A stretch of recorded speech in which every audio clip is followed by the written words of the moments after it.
here in Birmingham. So everybody get up on your feet and welcome to the front of the room, Pace Morby and Jamil Damji.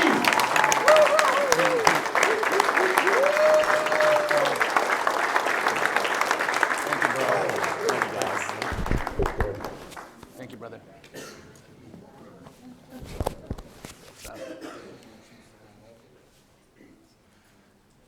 Wow.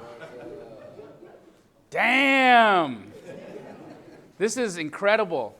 You know, Pace and I came out to the REI Live in Birmingham, and I think like maybe 5 of you guys were here that first time that we showed up to do it. I'm playing. Maybe 10. Maybe 10. But thank you. How many of you guys are familiar with Pace and I, first and foremost? Show of hands. Amazing. How many of you guys are in one of our programs, Astro or Sub 2? Awesome. So it appears that there are more of you that know us from the content that we deliver free online than people that are in our actual communities that are a part of the mentorships that we're in. And that, to me, is fantastic. It's fantastic because we made an impact on you before you ever had to decide whether or not we were the real deal. Right. That's huge. Expect that. Require that from the people that you are trusting your attention to. Pace and I had a conversation on our way here, and we boiled it down. We boiled it down to what people are actually trying to get in life. And it's attention. It's attention from their families. It's attention from their spouses. It's attention from their coworkers. It's attention from their boss. It's attention from their friend circles. It's even attention that they can pay to themselves. But that is the currency that we have in life, especially when we come from nothing. Where we focus, where we put our heads, where we put our hearts, where we stick our eyes, who we listen to, is monumentally important. And what's been happening and what we've seen is that people haven't been respecting that, have they? They haven't been respecting the currency that you feed them in your attention. Now, why is that? Why have they not thought that that transaction deserved a fair exchange? I'm going to start it off with, first and foremost, what are you guys doing on a day-to-day basis to command a higher level from the people that are out there trying to actually teach you stuff? Are you holding them accountable? Are you asking for proof? Are you looking to see, are the individuals that are trying to show you a path, have they walked that path? How many in the room have done their first deal? That's a great number of you. How many of you are now struggling or trying to build a real estate business?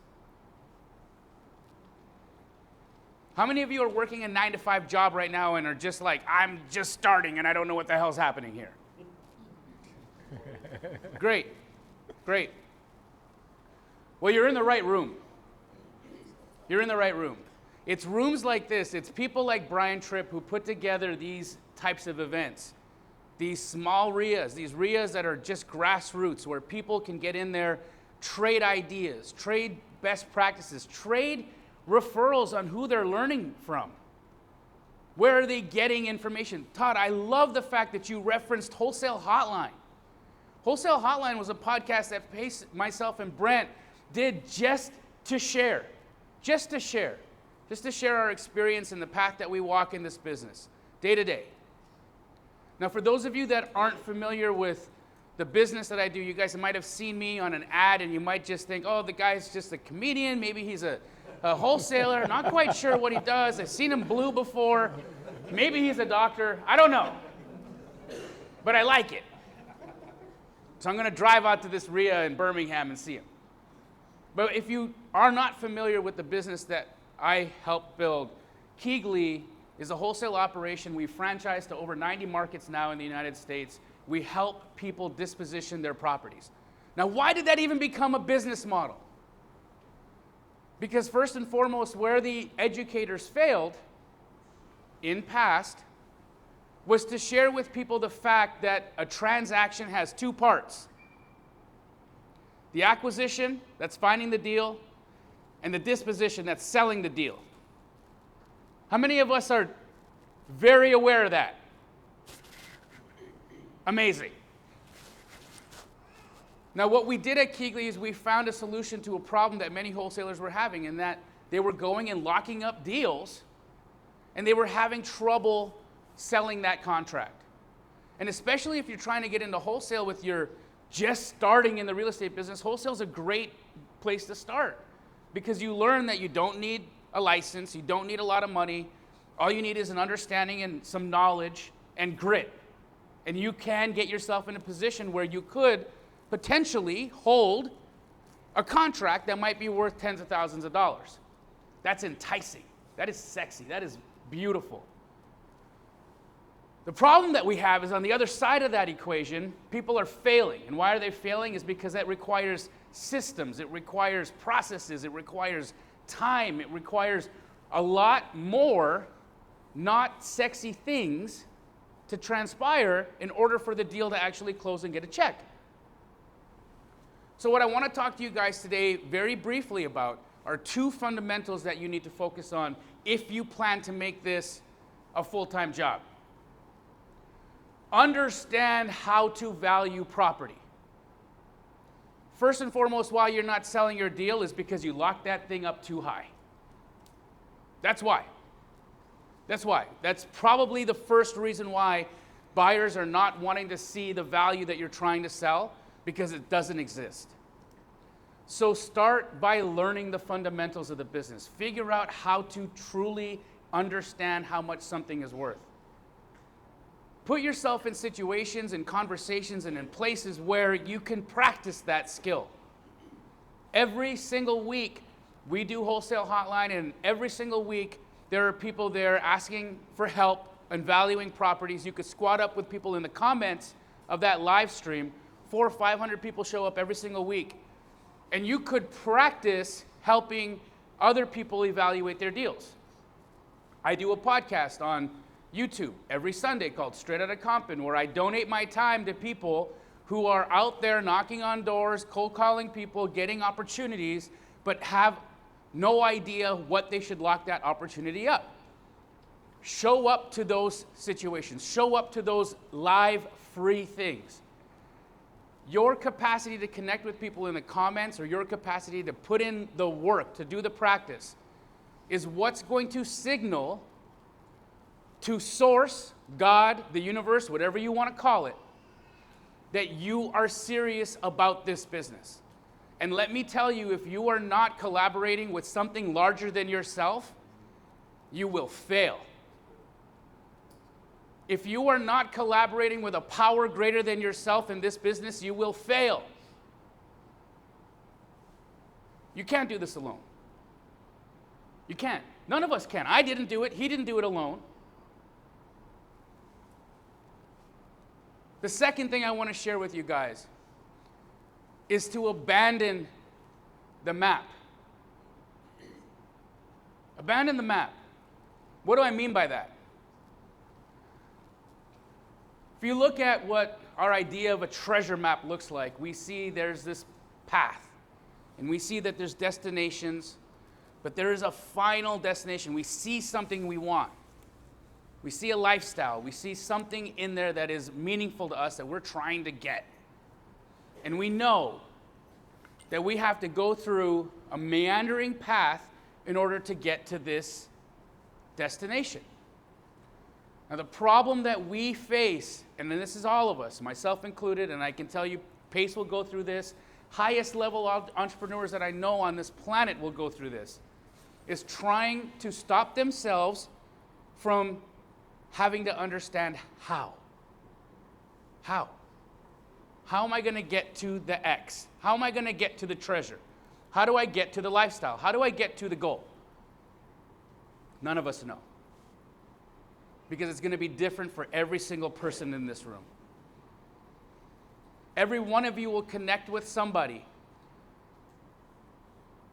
that was necessary to connect to, that will be a catalyst in your business, that will lead to a success or a lesson that you needed at that specific time in your life, in your journey. And that lesson and in that situation will be different from something that I've gone through. It'll be different from something Pace has gone through, or Brian, or anybody else. And so, buying in to the notion that a map exists that will work for you in the specificity of your life is a fallacy. Which is why, again, if you are not collaborating with a power greater than yourself, you will fail at this. You must do that. You have to abandon the map. Now, when you can get yourself to that spot where you are wholly dedicated, where you are signaling day after day after day to not only yourself but your Creator, your dedication to this being a process that you want in your life, guess what happens? The next step finds you. That's it. The next step finds you. You being in this seat today is very likely a step for you. Someone in this room holds a key to a door you're trying to open.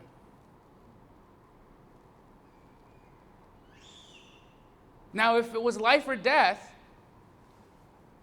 some of you would lock the door and not let that person out of the room until you found out who they were. But tell me, is this not life or death? Are we not here in a life or death situation day after day after day? Is feeding our families not life after, is it not life or death? Is it not? Is having purpose, feeling fulfilled, being appreciated, respected by our family and our peers, actualizing as a human being, is that not life or death for every one of you guys? It is for me. Because if I'm waking up another day without purpose, without guidance, without an understanding of what I have to do today, just today, I don't know that there would be a point to doing it. So, I know some of you are probably like, yeah, okay, Jamil, cool. Tell us how to get a deal. And that's, I'm cool with that too. So I want to share with you guys one jewel in how you think. I want to shift the perspective for you in the way that you're thinking. Because this business can happen to you in a way where you feel like you're getting up every single day and you're climbing a mountain. Or this business can happen to you in a way where every day you wake up and you're rolling downhill.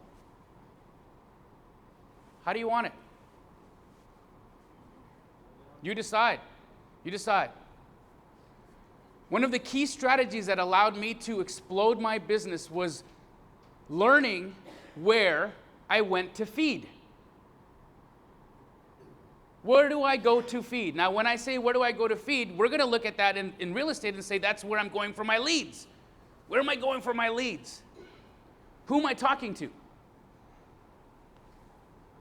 How many of you feel that if you had a conversation with 50 homeowners every single day, every day of the month for 30 days, that you'd get a deal under contract? How many of you believe that? It's incredible how many of you believe that, right? 50 conversations a day with 50 homeowners should get you the gold. Great, and that will work. I guarantee it, that will work. But guess what? What if you could talk to somebody who was having 50 conversations a day with 50 homeowners about whether or not they wanted to sell their house? And you got to talk to 50 people that talk to 50 people every single day. What would that do to your business? That is the difference between doing this transactionally or through relationships. You can run up the hill, guys. You can buy the lists. You can skip trace the lists. You can call the sellers. You can lock up the deals. You can sell the deal, and you can do it all over again. Or you can build relationships that will feed you for life. As of yesterday, the running total with one of the real estate agents that I work with has now gone up to $1.6 million in assignments for this year. One relationship. One. All those deals are direct to seller, they're all juicy, they're all beefy, and they all paid me. And guess how many times I have to communicate with that real estate agent in order for this business to move? Very sporadically, and it's only about the numbers. That's it. I get texted an address, she gets texted a price, I get texted a Yahoo, or let's keep moving. That's the conversation. So what I want you guys to start thinking about, because Pace has a lot to share with you guys, and I can tell you there is no one better, there is nobody better in this world at being able to share with you how to communicate with people in an effective way. If there's anybody that I know that can share stories, that can share a message, that can share your goals or what you're looking for with another person, it'll be him. But take that home. Take that home with you today, guys. Start addressing the way you're looking at your business. Are you in a transactional space or are you in a relational space? And if you are living in the transactions, I'm sorry, but there will come a time when that can end. Or you might get tired, or you get sick, or something happens in life and you can't make 50 calls today. And how are you going to feed your family then? That's why this is life or death. Cool? How many of you guys are going to get out there and make relationships tomorrow with people that are doing this business? Right, tonight. How many of you guys are going to make relationships with people in this room Lock the doors, today? lock the doors. Lock the doors. Because you're stuck here until you find that person that holds your key. Guys, put it up for my best friend, the best communicator, the most amazing guy I know, Pace Morby. Come on, baby. Love it, love it. Hello, hello. You know what's great about Jamil is that Jamil, I like following Jamil because I've never heard him say any of that before. Never once. Isn't that amazing? You can just get up in front of a room full of people, you probably know 30% of them by name, the other 70% you don't know by name, and you just come up with that amazingness. Dude, you're the freaking blue genie, bro. It's amazing. So something really interesting. Guys, let's talk about some of the fears in business. I want to get into a couple things. One of the biggest fears I see as somebody jumping into this business is they feel like they're going to be taken advantage of. Does anybody ever feel like that, jumping into this business? Like somebody's going to steal your deal or steal your contract or take control of you, manipulate you. Anybody feel like that? One person. I freaking love it, okay? So when I first started in this business, I did a deal with I was going to say my Jamil because that's what my daughter calls him. With my Jamil. I did a deal with Jamil, but then I also met a couple of other people. There's a guy in town, we call him Voldemort because he is somebody we don't say his name in town, okay? I very quickly got underneath his thumb. Okay, he didn't want me to know anybody else in town. It was me. I'm the one that has all the solutions for you. Bring all the deals to me. Talk to me. Bring the deals to me. And I can tell you what was really funny is that when I would go to these real estate meetups, he would tell me not to go to the real estate meetups. Interesting, right? He was never there, right? He was never there. And then after like the third or fourth time I went to the real estate meetups, I realized that everybody else knew why that guy was not in the room. And then I quickly learned there was like 5 or 6 other people that were not really welcome in that room in town. And then I realized that the room that I was in was such a warm and amazing place, and I call it the campfire, right? We are all like cavemen. We want to be around a campfire. We want to be around a community. What's funny about Wholesale Hotline, Todd, for example, is that that's our little campfire.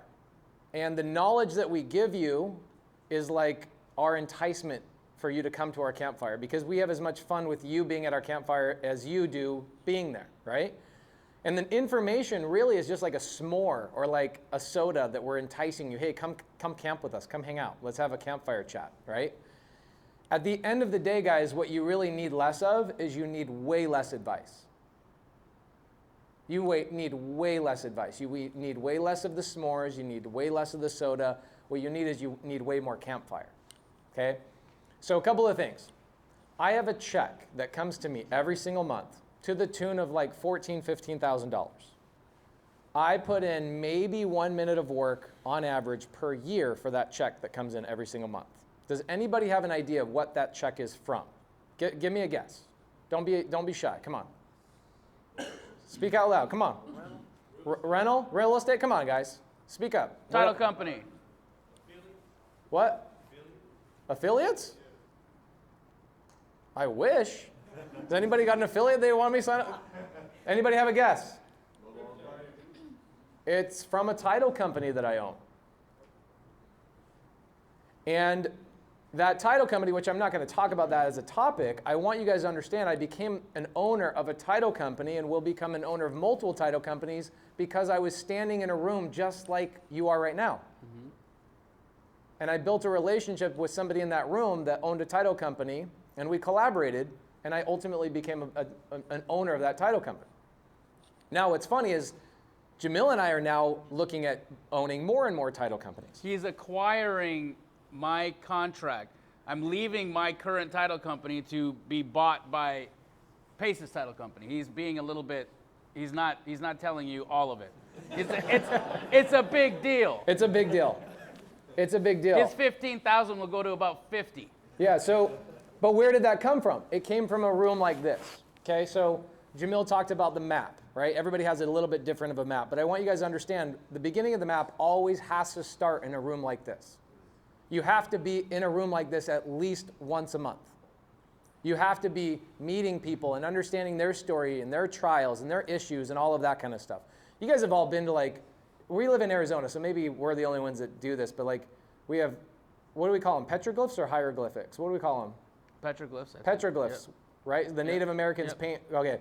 So we have petroglyphs everywhere in Arizona, right? And they tell the stories of what happened before, and we're like in love and infatuated with these stories because it's like, whoa, that's the history. That's what will happen to us or whatever. Guys, I'm telling you what you need way less of is advice. You need way more relationships. You need way more friends, okay? I almost want to call people out in this room before I get to my main point. Does anybody want to be called out on? Okay. Actually, no, you introduce yourself to everybody. Josh, you're really young, bro, by the way. I know.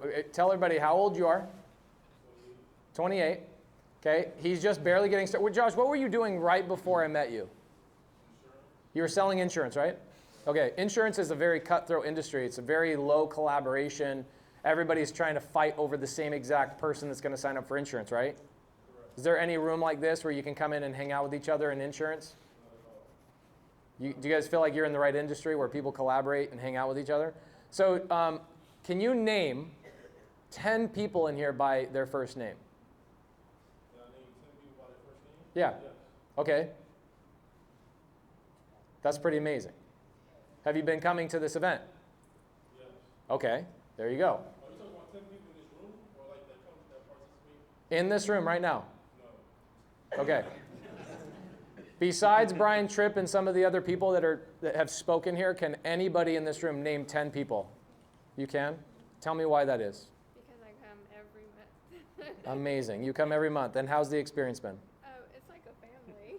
Isn't that amazing? Yeah. That's my big little brother over there. Who's your big little brother? Right there.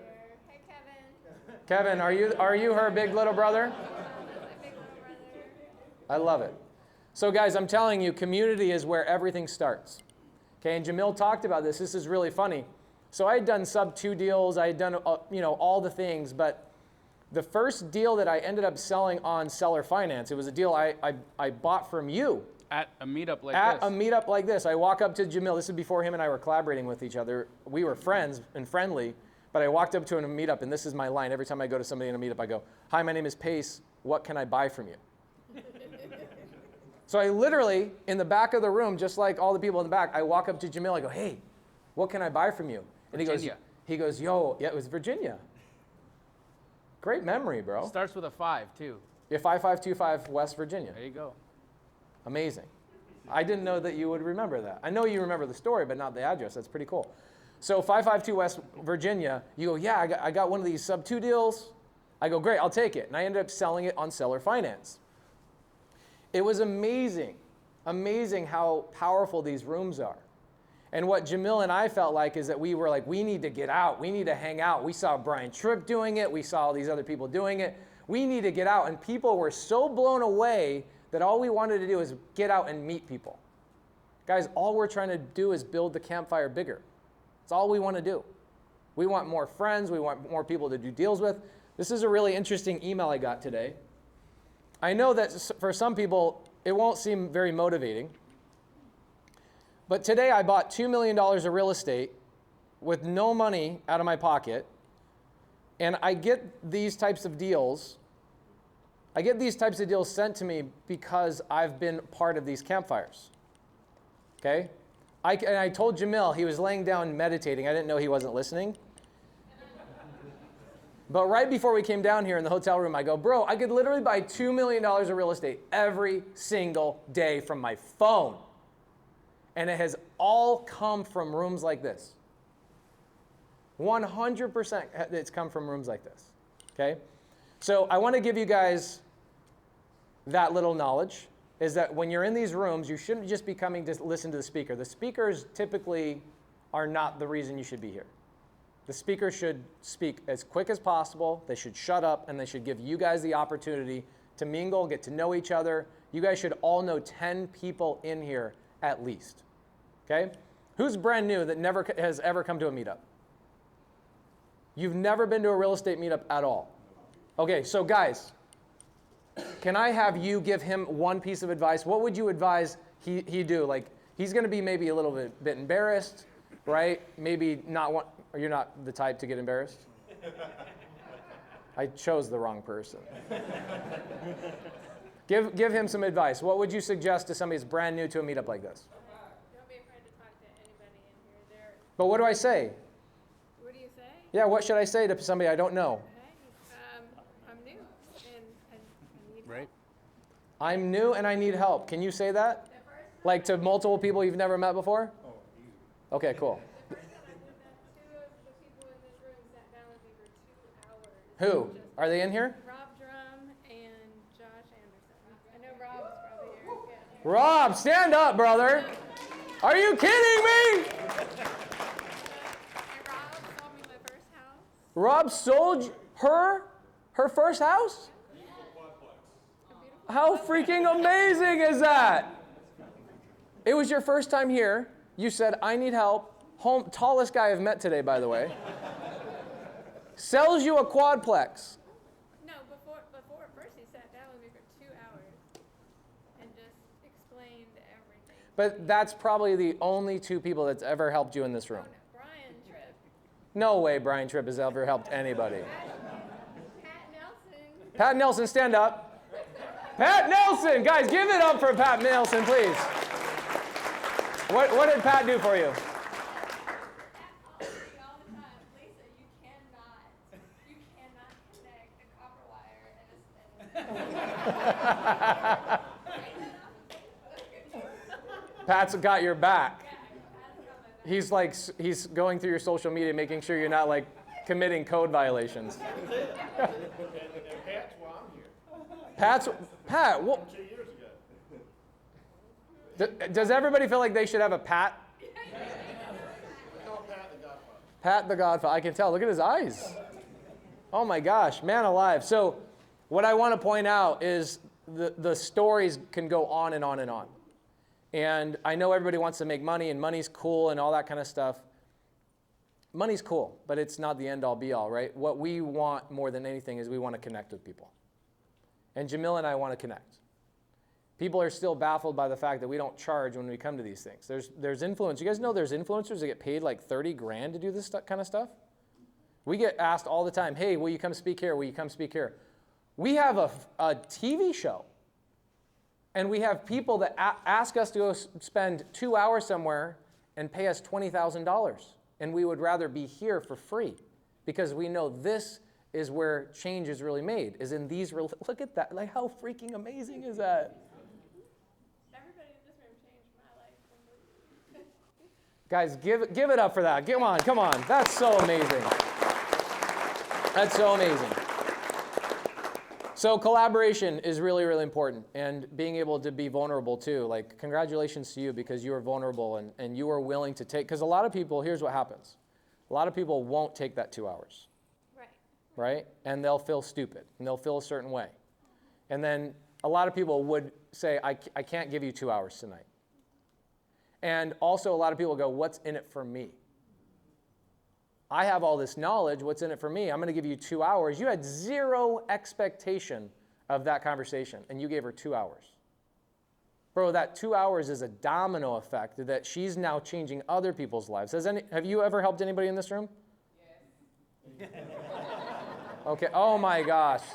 Can you please, I know who you are, but please tell everybody who you are.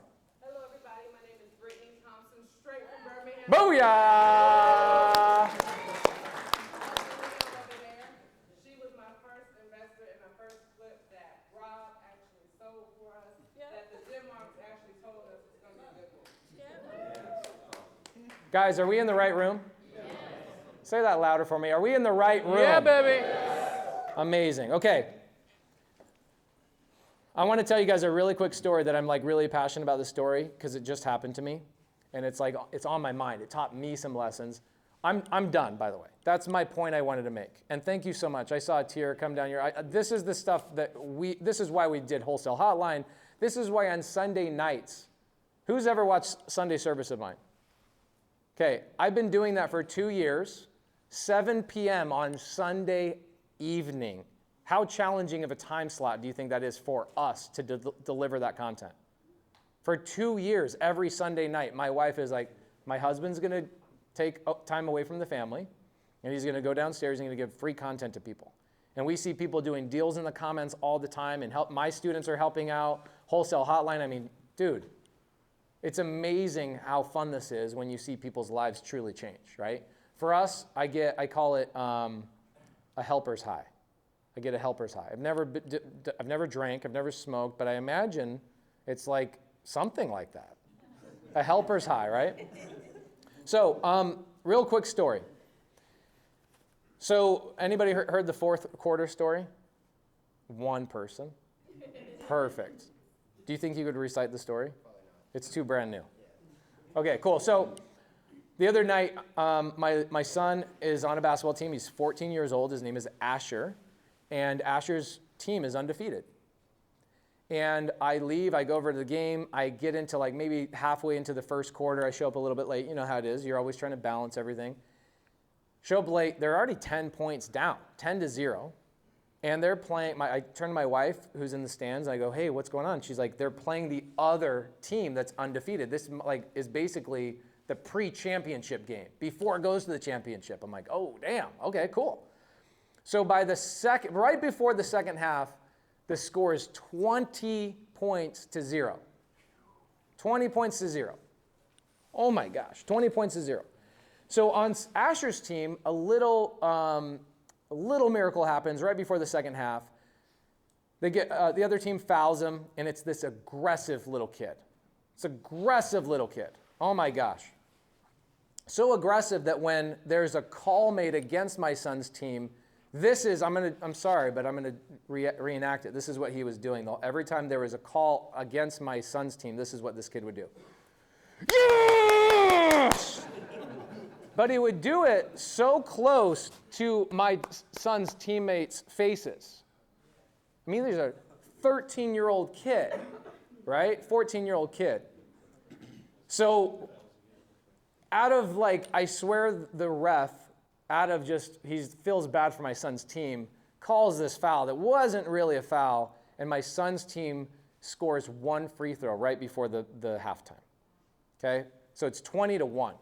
And my wife says, oh my gosh, they're going to lose their first game. What do you think I said to my wife? I said, watch this. They're going to come back. They're going to come back. So it's 20-1. So you obviously know where I'm going with this, but there is a life lesson here, actually a couple of life lessons. So get into the third quarter. By the fourth quarter, they get into the third quarter, and the only difference was one thing. They were now faced with adversity, and they now had a clock. They had a defined moment in time that they had to come back with, right? Like before the halftime, I think they were like, we have plenty of time. I got plenty of time. What their coach told them to do is what would you guys do if in that situation? What would you do defensively? Pat, you must know.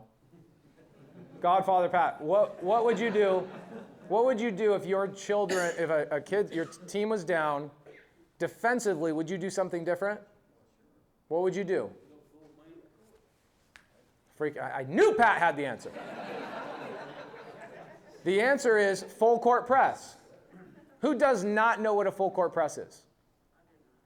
Okay, full court press means normally at the halfway point, I'm on defense.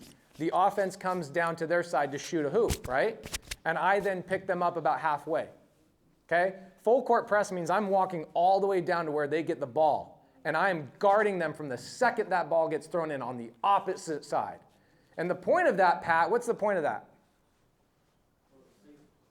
Two things. Sees how well the other team can control the ball. Mm-hmm. It also tells you what kind of shape that their team's going to be in. Oh, Pat. I could have swore I paid this guy to, like. Okay, so the reason why you do a full court press, Pat hit it right on the head. You want to wear out the other team. You want to throw them off balance. You want to disrupt everything that's happening. And so what you do is you start guarding them in something that's it's illogical. Why would I guard you on the other side of the court when the basketball hoop, you couldn't even throw it? There's no way you could even take a shot from that point. But full court press, the point of it is to wear out the other team and to test their resolve. So what happens is through this, Pat, you already know because you've obviously watched a lot of basketball, is the other team starts wearing out.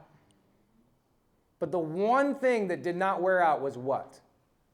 That stupid kid that just kept clapping, going right up to people's faces and clapping. Okay? So here's what happens, guys. They come back. It's about, I'd say it's like 38 to 36. 38 to 36. That's pretty marvelous. And they're just wearing out the other team, wearing out the other team, wearing out the other team. And that little kid gets fouled out.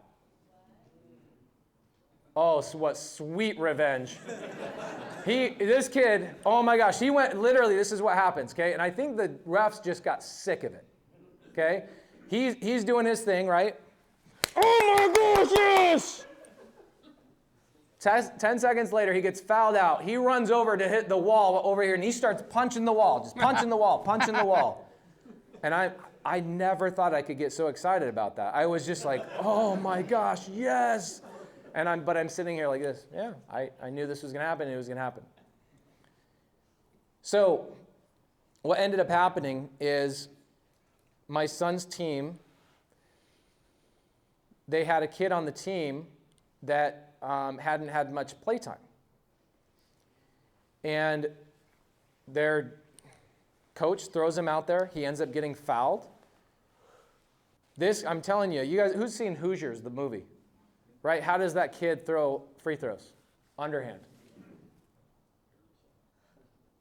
Because he just can't make it. So right? So he has to go underhand. Two hands. This kid's about this tall. Everybody else is playing this tall. And this freaking kid, 13 years old, looks like he's 8, underhands a free throw and wins the game by 1 freaking point.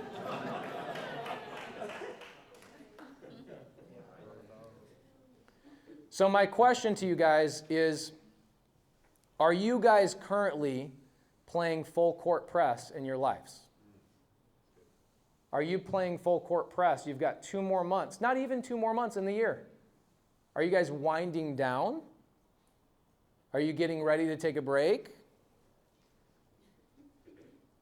Why was it that their team decided to play so hard? It was because they were faced with adversity. And it's really interesting. A lot of times with people that they have complacency, they've gotten comfortable, people aren't playing full, they're not playing full court press. They're not playing full out, right? They'll happily just lose the game. No problem. We have another game next week, right? We have another game next week. So I challenge you guys. You don't need real estate advice. If you guys have questions, I'd love to do Q&A. Let's do some Q&A. I won't blow your guys' mind with some creative finance stuff. Pat will teach you about code violations. But I want you guys to take that home tonight. 2 things. You need less advice. Number 1, you need way less advice. You need more campfire. You need more real connection. How amazing is it you came here and you asked for help and you guys have been freaking doing deals together? Domino, this should be called the domino effect meetup. You know what I'm saying? You need less advice, more community. And the second thing is, I want you to take home is on your drive home tonight, please do me a favor. Who does not follow me on Instagram, by the way? Don't be embarrassed. Okay, can you guys please pull out your phones, and I want you guys to type in my Instagram name, and I want you to DM me. I'm very curious about this. Genuinely very curious about this.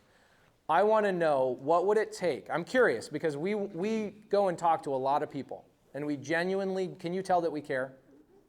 Can you feel that we care? Thank you. It really, truly means a lot to me. I want you guys to DM me, what would it take for you to do a full court press the rest of the year?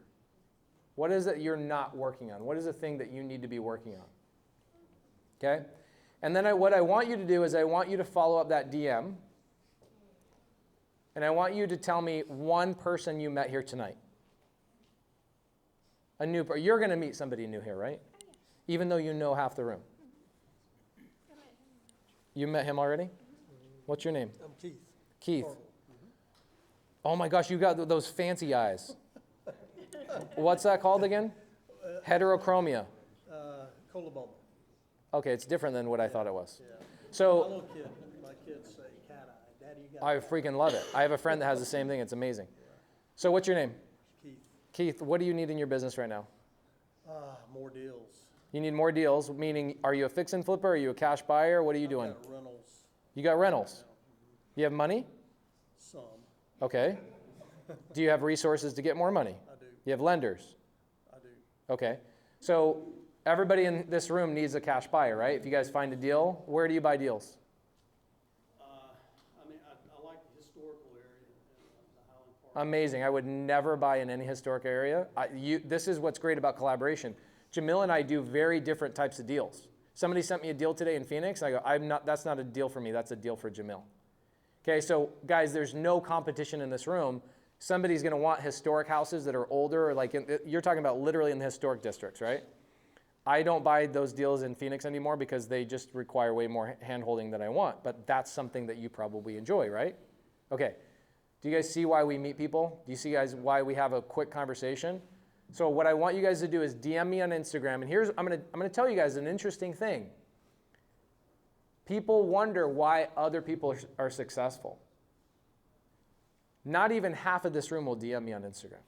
Not even 10% of this room will DM me on Instagram. Isn't How many that of you interesting? won't DM him because you need him to repeat the IG handle? Oh, okay. Damn it, Jamil. My Instagram is Pace Morby, at Pace Morby, Pacemorby. Please. What's that?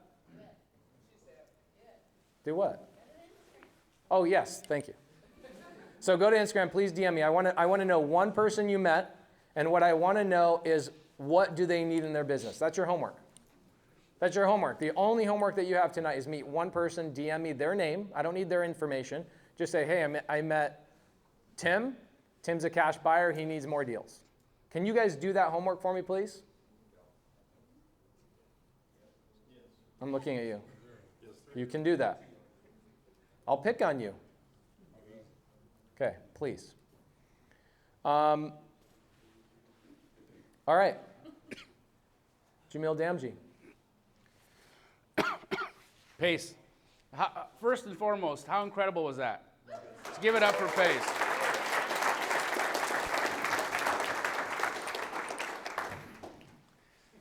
So you guys gotta have some questions. Let's get to them. Who wants to know what? Yes, sir. What's a good virtual receptionist? Oh, Start Virtual. It's the VA company that I use. The VAs come highly vetted, trained. They've got internet access. They test their tech. Here's the thing. I actually hired a VA from Upworks. And, you know, you think it's going to be fine, but what you don't realize is that a lot of these people, they live in parts of the world where internet service isn't the same everywhere. And their technology, their access to technology isn't the same everywhere. And so what would end up happening is I'd hire a VA and I would train that VA and I'd spend all this money onboarding them and getting them ready. And then something would happen and they'd lose internet for a month. And now I start all over again. I got to retrain somebody. I got to go through all that process. So actually, I went to a company called Start Virtual. Pace works with them very closely. He's affiliated with them. I have no ownership in it. I am one of the investors in the business. One of the investors in the business, and I hire from them. So they come trained. Nino is my VA and literally the most valuable person I have in my business next to my personal assistant. I don't mean like one individual VA.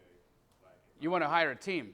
a whole blast somewhere and I want them to take incoming calls because I can't handle all of them. Yeah, Start what Virtual does all that. They got them all. They got a whole suite, so you could hire 1 to 1,000 of them if you needed. What's the difference between them and PacLab or Smith or AI? Oh, you're talking about like just an answering service. So are you doing direct mail? What are you doing? Ringless voice. Okay, so ringless voicemail. The difference is you have an answering service, and those are random people answering your phone call every single time. So it comes into a number, and whoever is available on the block will answer that call, and then they read a script. Okay? What's different at Start Virtual is you have a dedicated person, right? Relatively the same exact cost, but they actually know your business. Have you ever called an answering service before and gone through that process to see how frustrating it is? It's horrible. I'm working on it now, but if like, so say 30 people may call at the same time. A lot of my phone calls are going to get dropped. They're calling at the same time. Yeah. So if it's a whole team or like hundreds of people working for this company, then they can handle the call volume. And I'm probably losing a lot more money. So I used to do ringless voicemail a long time ago. Never had 30 calls at the same time. But if that's a problem for you, I would definitely look into one of those other companies. Start Virtual is more of, I'm dedicated, I want to know what your business is, and I want to know how to actually communicate with these people effectively and make them feel like they actually spoke to somebody on the phone, rather than I called an answering service. One of the coolest things I've learned about Jamil is the word friction. Who knows about friction in business? Okay? What it means is how easy is it for your customer to do business with you? Let me give you an example. Okay, please. Okay? I'm sorry, I'm going to pick on you. Pick on him. He's big. Not Todd. I'm picking on. What's your Todd. name? Lennar. I'm going to pick on Lennar. He wants to Don't be beat picked me on. up. Look at him. He's sat in the front row. He wants to be picked on. Well, here's what happened, right? So Pace says, hey, DM me on Instagram. I want to hear from you. I want to know you, yada, yada, yada. So what happens? Lennar picks out his phone, and Pace creates a friction point. You know what that friction point was? He didn't tell you guys what his IG handle was. So what I saw happen is he just sat with his phone, and he put his phone away. Ah, friction. Friction. Yeah. That's friction. So I didn't mean to tattle, but what I did do is I showed exactly specific. How many of you guys, when Pace said pull out your phone, pulled out your phone, but actually didn't send the DM? Honestly, how many didn't send the DM? Friction. That's what that was. Friction. So when you have an answering service answer your phone calls, you're providing friction to your customer. Because I have the mail, text, the ringless, all company in my mind. Yep, you need one person. You're not getting 30 calls at the same time, but I know that was an example. No, I get a lot of calls. Everything's coming to me, so a lot of people say, I called you earlier, but you didn't connect, or too many are calling Here's what I would do. I would hire a part-time person, and I would just have one of my marketing channels go to that part-time person. You don't have to hire a full-time person from Start Virtual. They have part-time people too. But you need to know their name. You need to be able to coach them and go, hey, this is what I need, and I love what you did there, and actually give them some autonomy to be able to make some decisions to improve that process and remove the friction for you, just on one marketing channel, right? Start with the one. Which one drives you wild? Which one do you hate? It depends on which one I send out. If I do a lot of mail, that can be in a good area. Right. I might get a million calls at that. Not good. I would start with one marketing channel, one person, try it out for 30 days, and if you don't like it, go try an automated thing. But automated thing, our feeling was friction was always the biggest issue. Right? When somebody answers the phone, they go, oh my gosh, I called Disneyland the other day, okay, literally, and I'm like, I want a VIP tour. I don't even want to do the fast pass. Like, I'm willing to spend the money and do a VIP thing, blah, blah, blah. So I call the service. What happened on that call? You got put on hold. Then He hesitated. But here's what happened. The guy on the phone hesitated as if he didn't know what he was talking about. What do you think I did? You hung up. I literally hung up. I have no time for somebody that's going to hesitate on something, especially at Disney. You know what I'm saying? Like, they know their stuff. So if somebody answers your call and they hesitate, they hem, they haw, how much money is that going to lose you if somebody's questioning now the validity of your business based on somebody else answering your phone and go, hold on, and they're literally reading off of a script? Do you know what I'm saying? Friction.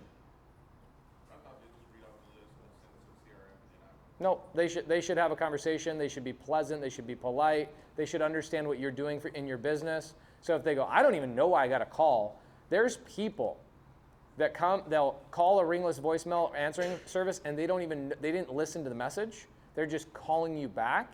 And the person who's on that phone and answers it has the ability to get you an appointment if they know how to handle that seller rather than just read off of a script. Does that make sense? And then we've gotten deals from that. Some of our biggest deals were people that were calling to say, I don't know why you called me. Who's this number? So will an automated answering service with like a big old room of people and cubicles, are they going to be able to do that for your business? And if it's an extra $200 a month or something, is it worth it for you and your business? For me, it's not worth it to save that $200. I would have a dedicated person. Yes? So I work with my son and my daughter. My son is a real estate agent. My daughter is a wholesaler. Yep. Can a VA find leads for retail? Oh my gosh, yes. Yes. So Can you repeat that, Pace? Because I don't think we she all heard. says she has, your daughter's the wholesaler, your son is the realtor, correct? So she said, can a virtual assistant find leads for a retail agent?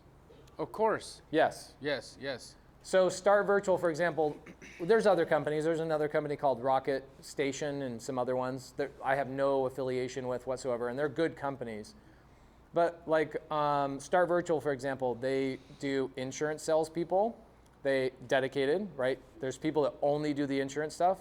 Truck drivers, cold calling for wholesalers, cold calling for real estate agents, cold texting for real estate agents. They do all of it. And they do social media management. I have 5 that literally, like I have 2 that help me in my Facebook group. I have 1 that helps me in my email. So my email, if you open my email, how many emails do you have in your inbox, by the way? Unread? Unread. Look how many emails I have in my inbox. 38,702. I have one email in my entire inbox. I'm a pretty busy guy. I have 1 email in my inbox, and it's a deal that I haven't signed yet. Once I sign that, it goes out of my email. My VA will answer my emails for me, and they go, oh, that's a Pace email. I'm going to wait for Pace to sign that because I'm not allowed to sign things. They can do here, let me answer this. Anything you can do, they can do better. Okay? Yes. So when a wholesaler calls you up and they say, I've got a creative finance deal for you, whether it's sub-2 or seller finance,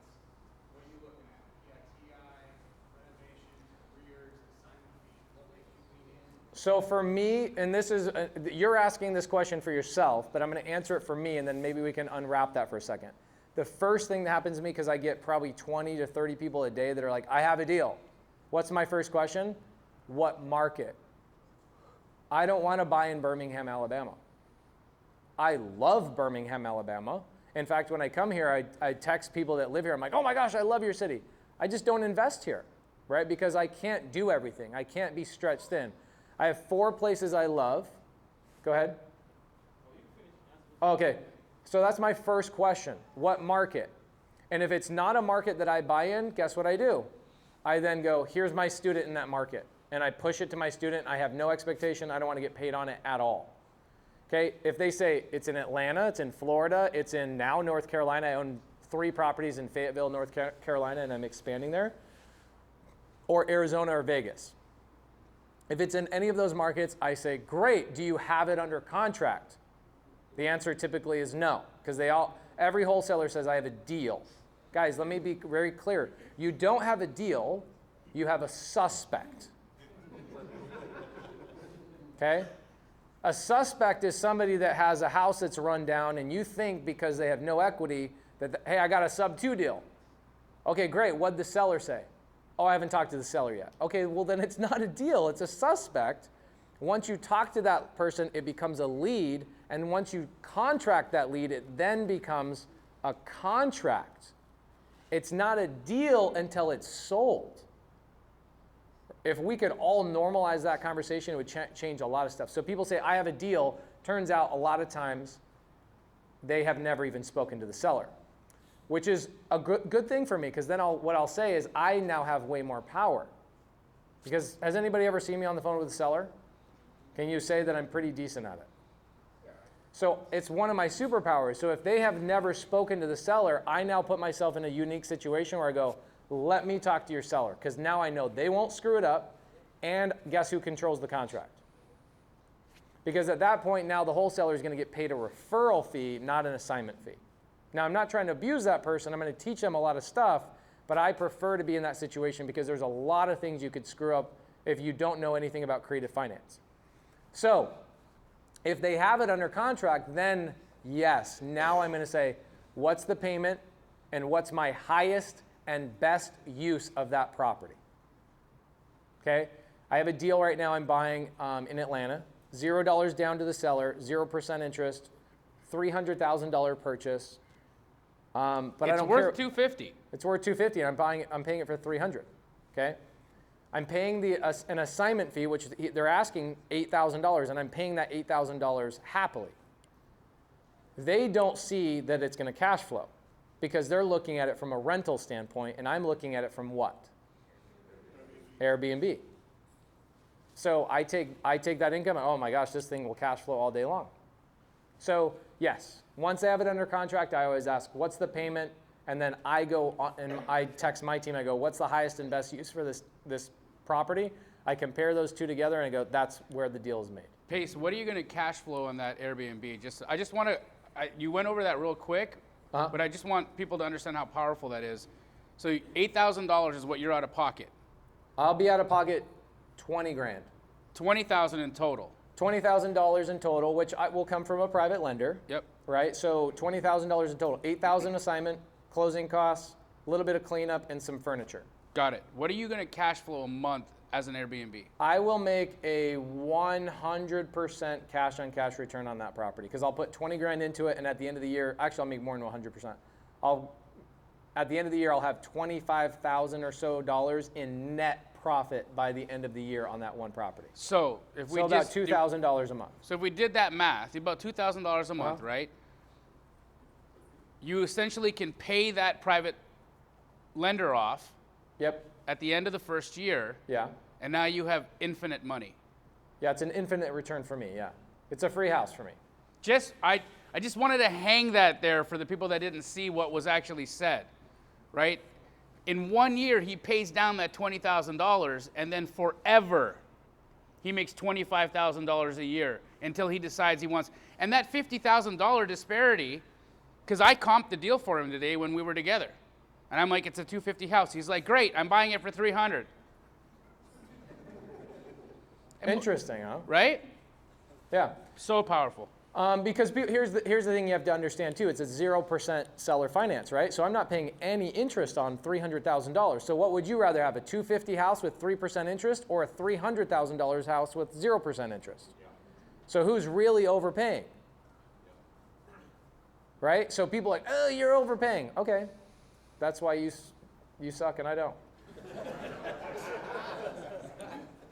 So yeah, that deal came from Instagram because I'm constantly offering to help, and that deal came to me, and they go, I don't have the contract, I don't have the this. I go, no problem, and I called my transaction coordinator. My transaction coordinator called the seller, got the contract done, and the guy's like, I wanted 15 grand, but since you helped me, would you be willing to pay 8,000? I was like, all day long.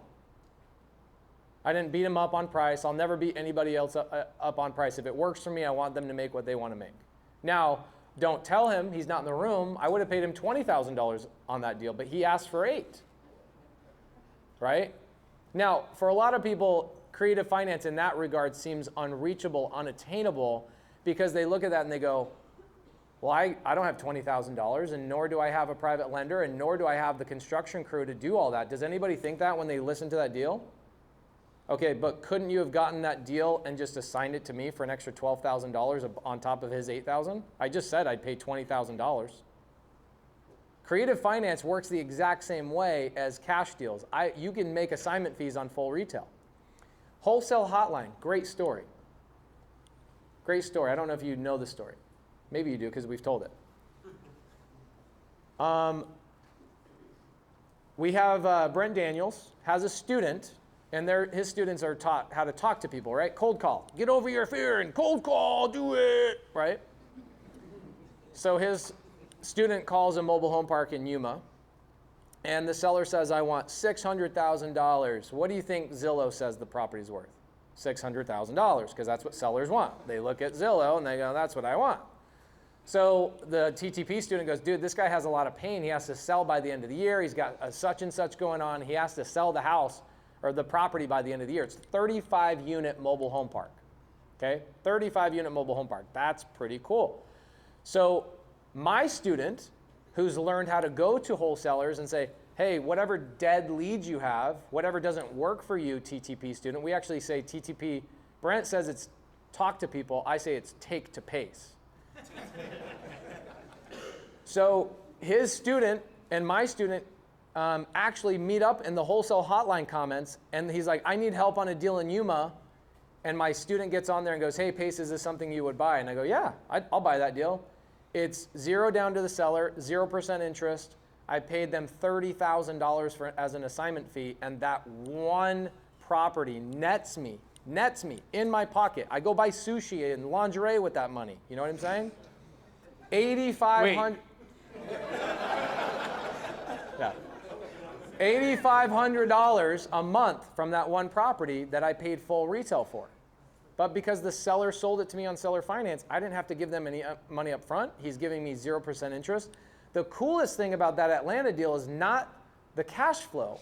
It's the fact that every time my Airbnb tenants make a payment to me and I pay $1,500 to the seller, that $1,500 knocks down my principal. Yesterday, we were talking about it because we drove through Atlanta to get to Birmingham, and we stopped at the house. It's a different house. Oh, well, You're talking about Maddox. I'm talking about Maddox because there's another Airbnb he has where I think you just break even on it. This time of the year, I break even on it. He breaks even on a house, but then he had me comp the house. Yeah. And so he got it on owner finance the year prior, and it was overpriced. I told him it was overpriced. Went to the house with him. I walked it with him, and I'm like, you're paying too much money, Pace. Because I'm a wholesaler. That's how I want stuff at actual value or less than, right? I want to pay 100% of its shit condition. Yeah. That's what I want to pay. Yeah. Pace ends up buying this thing for, I think, $100,000 over what I thought it was worth at the time. Yeah, it was worth $925. I paid $1,025,000. $1,025,000. So I comped it for him yesterday, and today it's worth 1.4. That was 10 months ago. 10 months ago. So he raised in appreciation $375,000 on a deal that was just breaking even for him. So he just hedged that all year to gain $375,000 in equity. Again, on an overpriced house. It's all about perspective, guys. Yeah, it is all about perspective. And if you also, a lot of these deals come from where? They come from the campfire, right? You doing deals here, it's from the campfire, right? So a lot of these deals come from the campfire. What you guys need to be doing is anybody in here, my creative finance students, anybody that understands creative finance needs to be helping the people who don't understand it, because there's deals to be had. Amazing deals to be had. There's sellers out. You ever run into a seller who's like, I want to sell, but I owe this much money. You're like, I can't pay that much money. Though I get more excited about that than when somebody's like, I'll sell to you for 40 cents on the dollar. Because now I know I can work out terms that are super favorable with me. Think about it. If I had the time, I could buy $300 million a year of real estate every single year through Instagram. That's crazy to think about. Crazy to think about. And how do I do that? It's because I go into rooms like this, and then I tell them to DM me, and I say, here's your homework, and then what I do is I reach out and go, what do you have that I can look at? And we keep the campfire going. We keep doing deals together. We keep helping each other, right? Keep elevating everybody. What do you got? I'm very novice to the Say it very loud. I'm very novice to the sub finance. Okay. What is the deal with FSBOs? Why wouldn't you go after FSBOs? Okay, so anytime we're talking to a seller, there's an invisible sign that they're holding up. Okay, and that sign describes their situation. A FSBO seller, their sign, does anybody, dude, that's the dopest mustache I've seen in like 10 years. Holy, that caught me off guard, dude. Okay, so a FSBO, here's what I hear when somebody comes to me and goes, I am going after FSBOs. I hear the person coming to me that I'm going after FSBO, or I have a FSBO seller lead, I hear, I have no budget. That's what I hear. I'm looking for cheap leads, therefore I'm calling FSBOs. Because it's low-hanging fruit, okay? But the sign the seller is holding 99.9% of the time on a FSBO is, I don't need anybody to sell my house. I don't want anybody to make any money. I can do it all myself, and you don't know anything about the value of homes. I'm the only person that does. So does anybody want to have a conversation with that person, or do you want to have a conversation with a person that maybe inherited a house and they don't know what to do with it? Or the house is burned down, or they're in foreclosure, or whatever. There is zero pain when you're talking to a FSBO seller. They don't want anybody to win. And the challenge in real estate is it requires a win-win scenario. Everybody has to win. Even if I pay full retail, I'm not paying full retail. I'm getting terms that a bank would never give me. So I'm winning, right? So the price of the home in a creative finance situation is not really worrisome to me. What I care about is, can I enter into that deal with no money out of my pocket? That's what I care about in that situation. In a cash situation, what I want to do is I want to enter into that deal at a low price by solving their problem. Does a FSBO seller have a problem? No. So I don't like going after. Here's what I tell people. If you're just wanting to practice and you literally just, it's like becoming a stand-up comedian. You don't go on a big stage and practice. What you do is you go into like little holes in the wall comedy shops. Open mics. Open mics. FSBOs are like open mics. They're a great place to get started and practice with zero expectation of getting a deal. And I get people to go, hey, so I got a deal from FSBO. I'm like, that's because you were incredibly persistent or incredibly lucky. Now, if budget is the issue, and you're saying, I need a list, I need to reach out to people, I want to have conversations, but we know that the motivation factor doesn't exist with FSBOs, there is a free list out there. It's FRBOs, for rent by owners. And those are investors that you're talking to, people that are not emotionally attached to the property that you might be having a conversation about. And let me tell you how those calls go. They will never sell you the house that they have listed on the website that you got their number from, but it's the follow-up question. It's, hello, sir, ma'am, I noticed you got a property for rent. I just saw it got listed on Zillow. I'm looking for an investment property. Do you have anything available that I could take a look at to buy as an investment. No, I'm not interested in selling this property. I just put it on the market. And you know that that's exactly what they're going to say. Wonderful. But do you have any problem tenants? Do you have any properties where someone is trashing the house, not paying rent, or giving you a headache? Can I help you there? Now you've got a conversation where one out of maybe 20 times, one out of 30 times, they're going to say, you know what, I do. I do have one that I really just hate. Here's the address. So if budget's an issue, that's your list. Yes, sir. You guys have a lot of students between your programs. What do you guys think the number one trait or one of the top traits that differentiates between people that run with it and become successful and the ones who quit? There's only one that I ever think about. Only one. And it's going to sound hokey and cheesy, but it's the people who actually step into the community and say, how can I help everybody else out? Because I believe entirely, if you think you're going to do this yourself, you will fail. And I tell people that enter into my program, you will fail if you're going to try and do this on your own. 100%. In fact, if you want to do this on your own, you should get out of my program. Sorry, I didn't mean to cut you off. Go ahead. No, but I think at an overarching definition of that is mindset. It's all mindset. Yeah. What are they coming in thinking? And actually, that's why you hit it on the nail today when I got to watch you present. Yeah, phenomenal, by the way. Great. Phenomenal presentation. Amazing. It's mindset. It's always mindset. Pace, he will spoon feed you what it means to have an abundance mindset. It's come into the community and share and give. Don't be a turkey.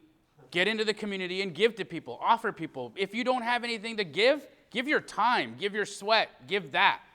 But give to people so that you can actually receive. But it's how they think. It's truly how people think. I watch people come into the Sub 2 mentorship or the Astro Flipping mentorship. Eli, you're in it. You see it. The folks that are there, you'll get somebody that has like literally no runway. And at the end of 3 weeks, I think we've got one student who comes in within 3 weeks. She does a $170,000 transaction. And it's life-changing money to her, right? But here's the thing. You might say, oh, she's lucky. But it happens every week. Every week, another blessing, another blessing, another blessing. Because it's how she's thinking and how she's feeling. It's actually manifesting in her life and what she's living. So it's all mindset, brother. Yeah, and like to get really, because I don't want to be ambiguous there. I want to be really specific, right? You understand mindset's one thing, but application is a completely different thing. So the application of that mindset, specifically in my mentorship, Vincent Lanza. Anybody know Uncle Lanza? You know Uncle Lanza because he's such a giver, right? So Uncle Lanza, his name is Vincent Lanza, but I call him Uncle Lanza because he's in there to help. He was in another mentorship program, 2 years, spent all the money, $25,000, $35,000, all the things. They escalate you all up to these big old crazy things, all that stuff, all that fun stuff. And he came into my program. He'd never done a deal before. He's been in the program 13, 14 months, took home. He was a traveling musician. I don't know if you know that about him. He was a traveling musician before, so he didn't have real estate experience. Took home, after taxes, $1.5 million this year is what he's tracking to take home. Incredible. Where did all those deals come from? Every single deal came from helping somebody else. We watch it all the time, right? If you're in my mentorship, you see it all the time. He's one of hundreds of those students that are like, I've been in here 6 months. I know the answer to all the questions. Let me work your deals with you. And a lot of my students that get to a point of 6 months in our mentorship, when does it end? Never. It never ends because I need leaders in my program in 5 years and in 10 years. I need you more than I'm needed in the mentorship. And so what happens is at the 6-month mark, a lot of the students go, I don't even need to market anymore. I can literally, all the new students coming into the program, I can just be a leader to them and I just do deals all day long. That's the difference. Give, give, give, give, give, give. What you did is exactly how to become successful in real estate. How can I give you 2 hours of my time with no expectation and show you love? You must have really good parents. Oh, there's your dad right there. That's so good. Oh my gosh. That's so good. Thanks, Dad. I'm not going to cry. I come from a big family. I have 12 kids in my family. These kind of things mean a lot to me. How cool is it to watch your son changing somebody else's life? You did that.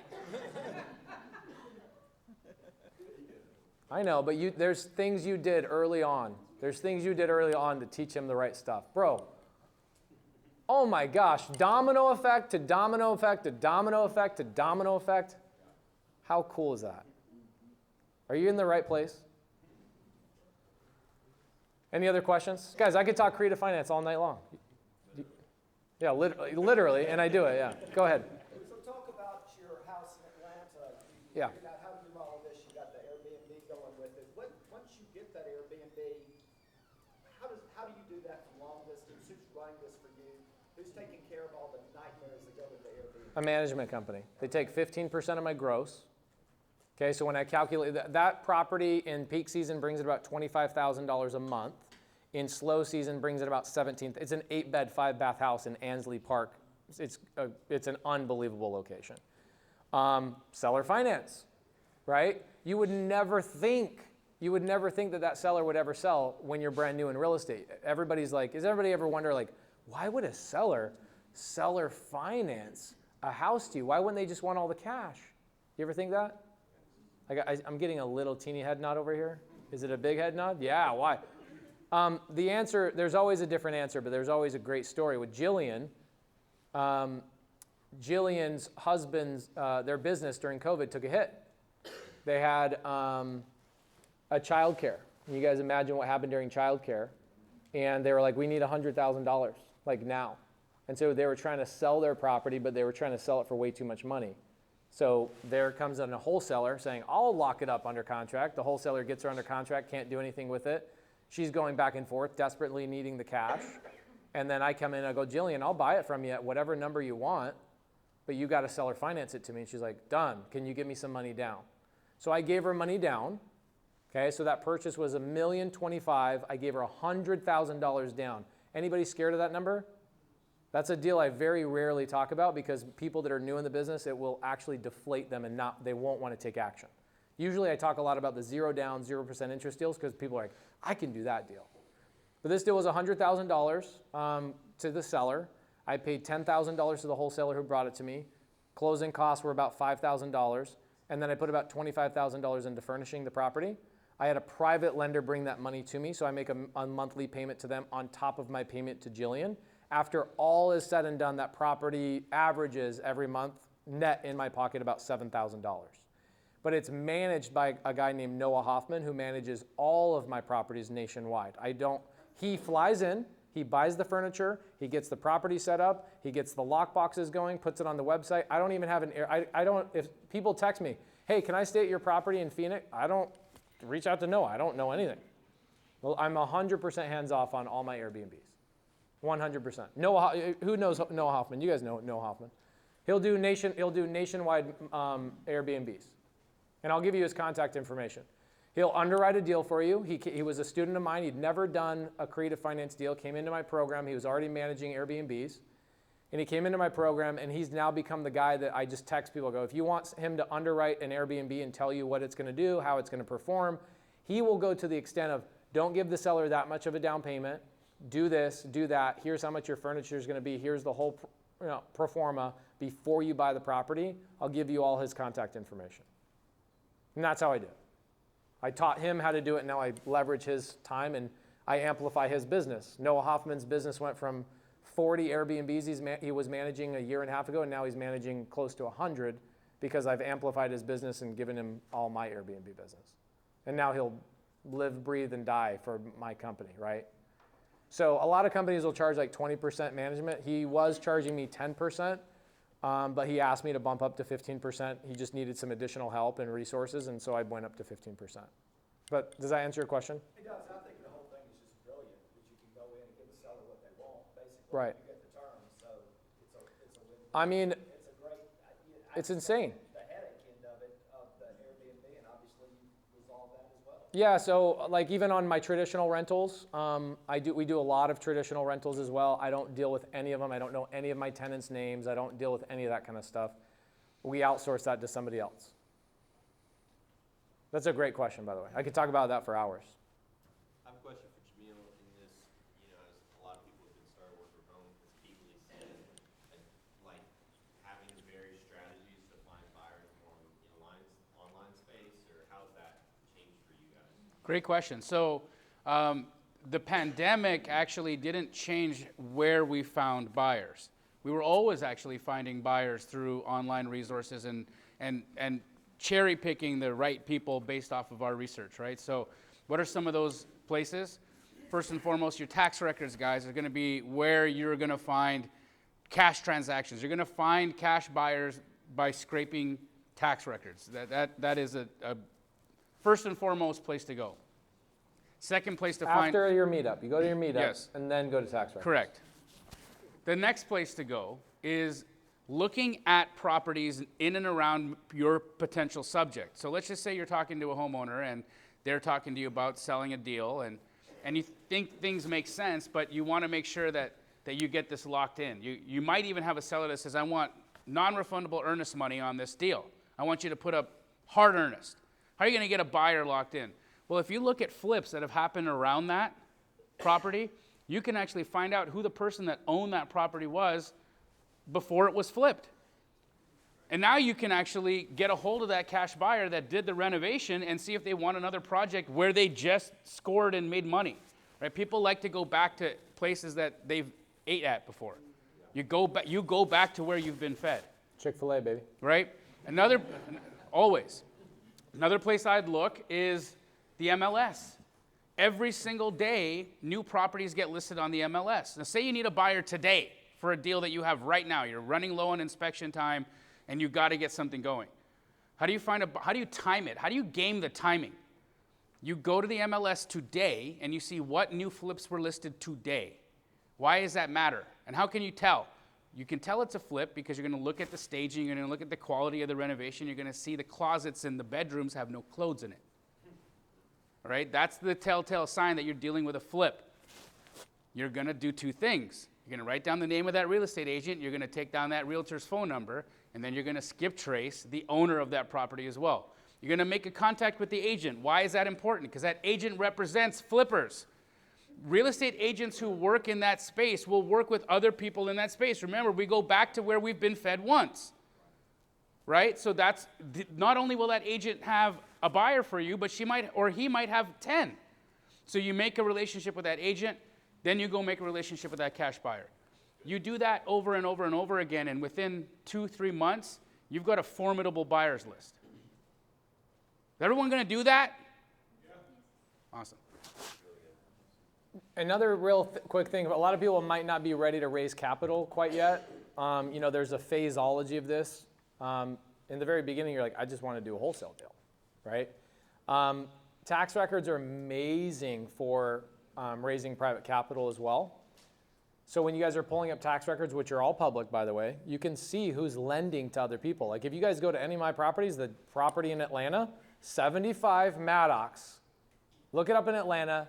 You can see my exact lender's name. You can see the terms of my loan. You can call my lender by doing a little bit of research. There's nothing private in this world anymore. So I actually have a challenge that we're doing, and I'm going to do it with Darlene over here. Next quarter, or quarter one of next year, I'm going to do a 16-hour challenge where I have to find a deal outside of my network, not inside my network. I have to find a deal. I have to get the contract on that deal, and I have to open up escrow, and then I have to find a private lender to fund that deal within 16 hours. Okay, and if anybody's ever watched our challenges, you know one of two things is going to happen. We're either going to succeed or we're going to fail. We've never failed on our challenges, but we're trying to make them more and more challenging to show people how easy the business is, right? Because none of us are, hey, tell me how to do it. What we really need is we need somebody to show us how to do it, right? Monkey see, monkey do. Andy's going to do it blindfolded. Yes. So we will do that, and it's amazing what tax records can provide. And when you guys, here's what I would suggest. When you guys get together, right, what we would do after these meetups is we would get somebody to get their laptop out, and they'd show one thing like, hey, I have access to MLS. Let's do what Jamil was just talking about. And you guys would be blown away by how powerful it is. It's just all the information is there. You call these agents, but the agents don't want to work with you. Sure they would. I know. I travel around with this guy. So he has a girl named Monique that he works with. Last time we were in Texas. We're just driving down the road, and he's having this conversation. He goes, okay, so you got 50, I got 50. Okay, great. Sounds good. And I'm like, what was that? And he's like, oh, I just made 50 grand. I'm like, you're joking me. What was that? He's like, Monique. I'm like, freaking Monique. How much are you going to make with her this year? And at the time, you were thinking $1 million. Your side, your profit was $1 million. But I think you're tracking on like 1.5 or 1.6. $1.6 million from one real estate agent bringing you opportunities. Right. That's just my fees. Right. She's got 1.6 on her end too because we split everything 50-50. Insane. Insane. And that's one relationship. One relationship. One relationship. While we were here yesterday, I bought another house. The Mesa deal? The Mesa deal. It's going to be on TV. It's going to be on TV. So I bought a house for $330,000. It's got an ARV of $500K. Another agent relationship. The phone rings. I'm traveling across the country with my best friend, and I have equity in my pocket. Crazy. When people say they don't want to be on social media, I'm like, oh my God. It's nutty. Nutty to me. It's very nutty. Eli. I just have a question about subject to, because I'm not familiar with it really at all. I do this stuff with Camille. But so let's say I go in and I buy a property subject to, and the seller is, skeptical because they're like, so you're going to be paying down my mortgage, and then they ask me, what happens when I don't, when that mortgage does not get paid down? So basically, when the mortgage company isn't seeing that money come in, so they don't go to me. most of the time, I don't ever let the seller ask that question because I answer it for them before they ever ask it. Okay? I tell them, I go, do you mind if I tell you the 5 questions that you should be asking that you may or may not answer or ask? Oh, sure. Question number 1, what happens if I get abducted by aliens and I can't make the payment on the mortgage anymore? Yeah, what if I die? That's what I was asked once when I was trying to do it. Right. What if I get abducted? I used to say, what if I get hit by a bus? But then there was ladies like, my brother got hit by a bus. I was like, damn, I can't use that one anymore. So I started saying, this is why a lot of times you guys will see alien logos on my stuff, is because I started using alien analogies because I'm like, nobody has an alien brother. My brother got abducted by My brother got abducted by aliens. So I always ask that question. I go, what happens if I get abducted by aliens, right? And the answer is, click the link below and sign up for my mentorship. Deed in lieu. So what you do, here's what you do. There's 100 different, not 100, there's probably 10 different ways to structure it, but the most simple way to structure it is I say, well, here's what happens. It's actually the best case scenario for you. If I can't make the payment on the house, what happens is most of the time with subject to houses, they're behind on their payments, they're struggling financially, whatever. A lot of times, like I just got a house the other day. Lady, her and her husband get COVID. Her husband passes away. She has no pension. She has nothing. And her husband's the breadwinner. She has no money now that he can't work, right? So that $2,100 payment now becomes behind, okay? So subject to sellers typically are not stressed out that you're not going to be able to make the payment. They're stressed out that it's going to come back on them. And they're going to have all these arrears and all these issues and all that kind of stuff. So what you say is they say, look, by this time I've caught up the property. I've paid closing costs. I've put improvements into the property. I have a tenant into the property. If I get abducted by aliens, worst case scenario, you take the property back in a cash flowing situation, or I have somebody else who will back me up. I have another investor. I have another person I can sell the deal to. It's never happened. And if you want to talk to some of my sellers, like Dave Byarski, oh my gosh, like Dave Byarski, one of my sellers, will get on the phone with the seller and go, oh my gosh, Pace is the best. He bought our house up too, da da da da da. So the answer is deed in lieu, okay? So let's say that I default on the property. They don't want to have to foreclose on me. They don't have to chase me down. There's a way to structure the paperwork properly that they get the house back in a condition that they can either go sell it or they can turn it back into a rental, okay? Most of the time what a seller really wants in a subject to transaction is, can I go move into an apartment? Can I move in with something else? Seller finance is a completely different world. Subject to and seller finance, they're both creative finance, but the avatar of the seller, night and day difference. The seller in a subject to transaction is dealing with a lot of pain. The seller in a seller finance situation is looking for gain. I want to sell for top dollar. I'm willing to give you terms, but I want to win on that purchase price. If I can get my Zillow number, I will then give you terms. Okay? Completely different seller, right? So what I would suggest is, since you're in his mentorship, I have a really great call that I did with the seller where I walk through all the 5 questions that the sellers all are going to answer, or they're going to ask you. And I literally go through with that seller, answer it word by word by word. Watch that video, take all your notes, and then I'm going to take that video back so you can't have it. Cool. I was just curious. I don't want to teach you creative finance. I want you to bring those deals to me so I can buy them. I don't want anything in Birmingham. But we got friends who buy in Birmingham. Right, we have so friends in Birmingham. Actually, everybody pull out your phones and DM me if you want to sell a deal in Birmingham. Yeah. It's J Damji. J-Damji. J-D-A-M-J-I. Why would you buy in Birmingham? Why would I? No, why? I'm asking you, why would I? Yeah. There's. If you don't know the answer, then he doesn't know the answer. Here's the answer. I can't be in every city. Why not? Why not? It's cold here. Actually, Pace, be real though. If No one take care of it for you here in Birmingham. Because I have areas that I get excited about. I have emotion just like anybody else. I love Birmingham. Like, I have a friend that lives in Meadowbrook, and when I go through Meadowbrook, I'm like, am I in a freaking fairy tale here? This place is unbelievable. I love it here, but I don't love it as much as I love Atlanta. Like, Atlanta resonates with me. When I go there, I ooze. if somebody gave Pace a 0 down, 0% interest seller finance deal in Birmingham, Alabama, I guarantee you that a part of his brain would not let him walk away from that deal. Here's what I would do. Let me clarify this. I don't want to hold property outside of 5 areas. I am very specific of where I will hold properties because I love those areas and we visit them frequently. I love them. I will assign and help people with deals in Birmingham all day long. So if somebody comes to me and goes, I need help on a deal, great, I'll help you. But I'm not going to be the buyer. I will take that and I will assign it to somebody else and make some money on it. Birmingham's an amazing market. It's just not, it's like, name another amazing market. I don't do deals in Orlando. I do assignments and I'll do cash deals, but I don't fix and flip in Orlando and I don't acquire deals in Orlando. So I'm just very specific, and you guys have to be specific in your business too, okay? You can't be the person that's like shotgunning everything. You have to go, I want to start in my backyard. I want to do a couple of deals in my backyard, then I can venture out.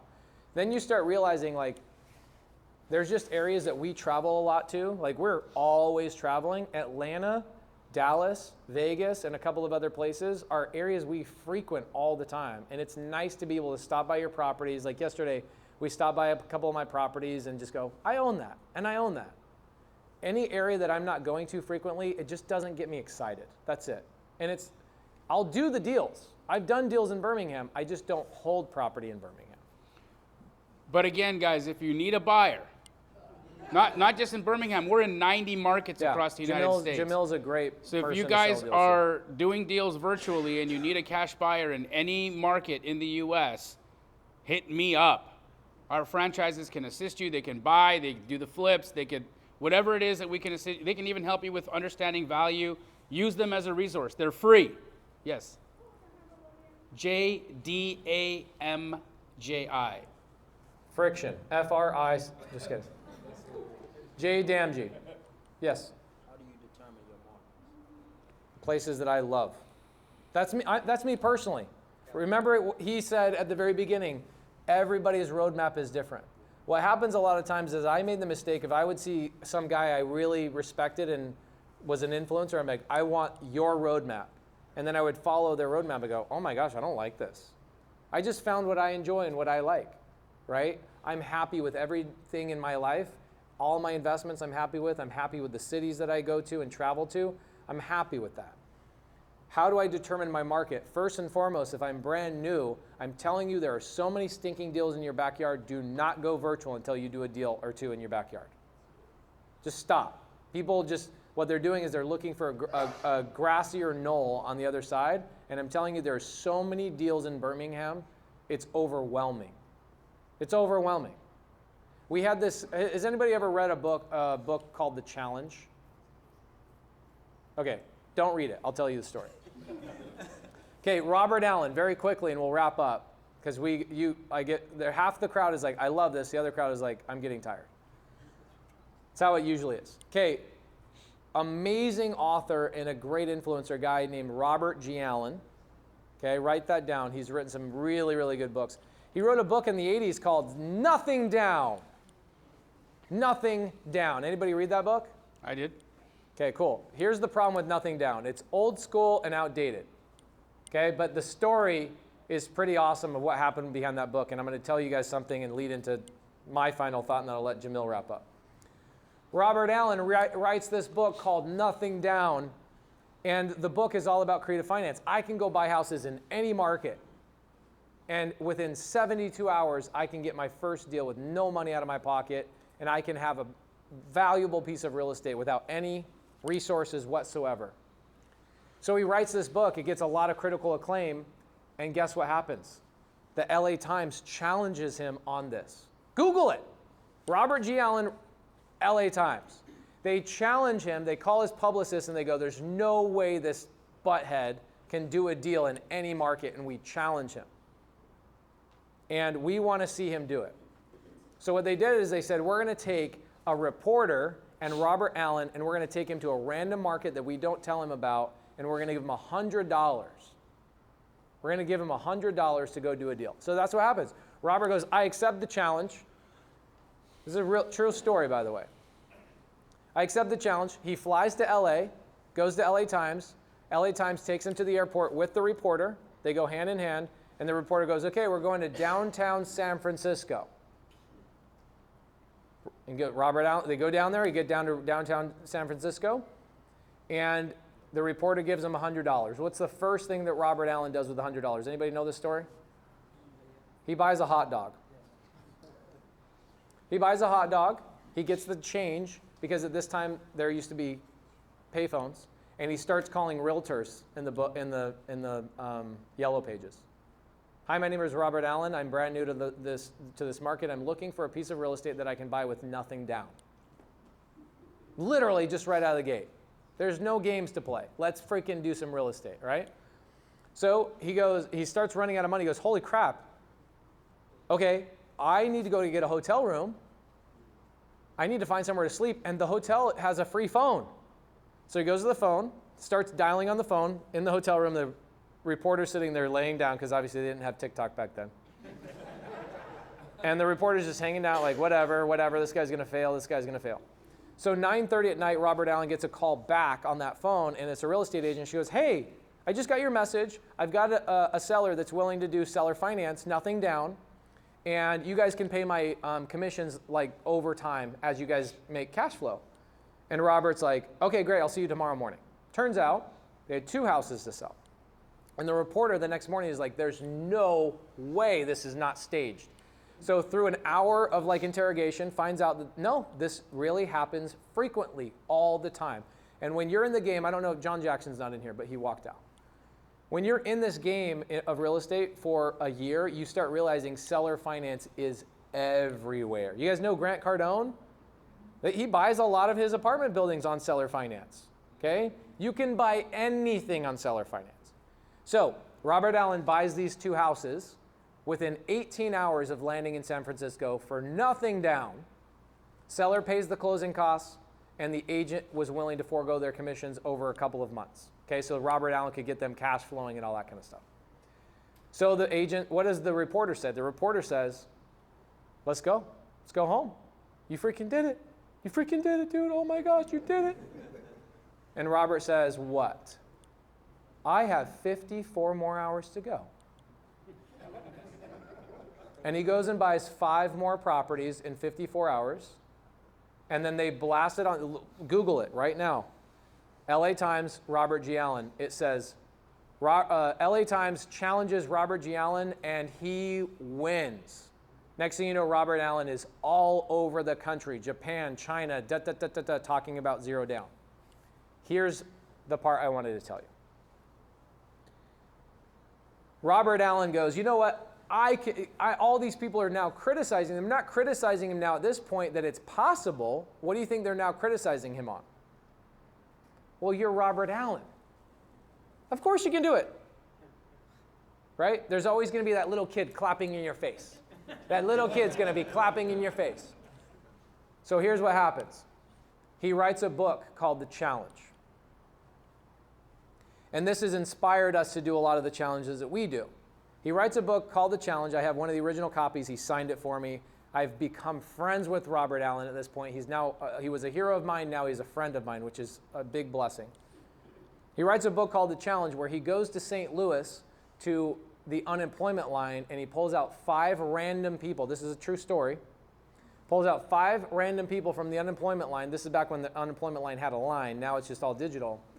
And he challenges himself. He says, within 90 days, I'm going to turn all 5 of these random people that have no experience, I'm going to turn them all into real estate investors in 90 days, and they'll have $5,000 in their pocket, never to look at the unemployment line ever again in their entire life.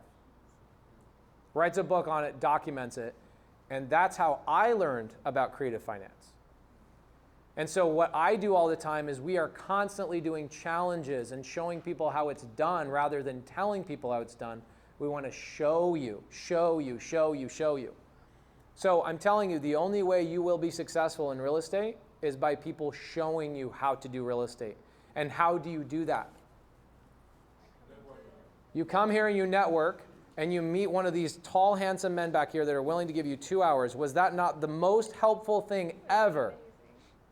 You would have replaced seminars, books, YouTube videos, and everything for that 2-hour conversation. We cannot learn anything by people telling us. We can only be inspired by people telling us, and then that inspiration goes and finds people willing to show us how it works. Thank you, brother. I'm so proud of you.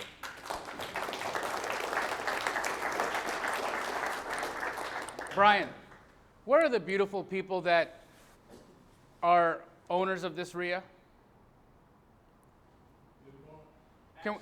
Can we have them in here?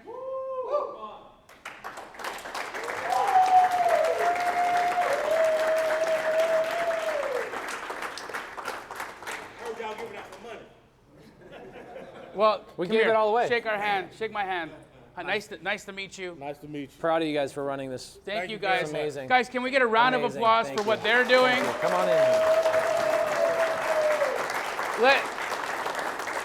Let's just realize that they sat out there to make sure that every person who walked into this space to come in here and to get poured into today had the chance, so that they wouldn't be lost, so they wouldn't know where to go. I mean, you guys are incredible. You're incredible. Congratulations on this. This is a great event. You guys crushed it. Yes, one more time for them. And if you guys aren't members of REI Live, if you're not members of REI Live, be members. This is an incredible, incredible group. This is where deals are going to happen. Now, Pace and I, we've talked a lot. I hope you guys aren't tired, because if you don't leave this room with at least a few contacts that you can go out there and actually start taking action and doing things with, then you miss the point. Thank you, guys. Thank you, Birmingham! Woo! Love you, bro. Love you. Oh, yeah. And last but not least, guys, can we just thank Brian Tripp, please? Brian Tripp. Brian Tripp, yeah. Woo! He's an Android user. 3, 2, 1. Sub 2. Astro. Oh, yeah. That's for the 8th time. Yeah, baby! Appreciate you guys. Yes, that was great. Thank you. Thank you. If you guys have any words, by all means. Thank you, sir.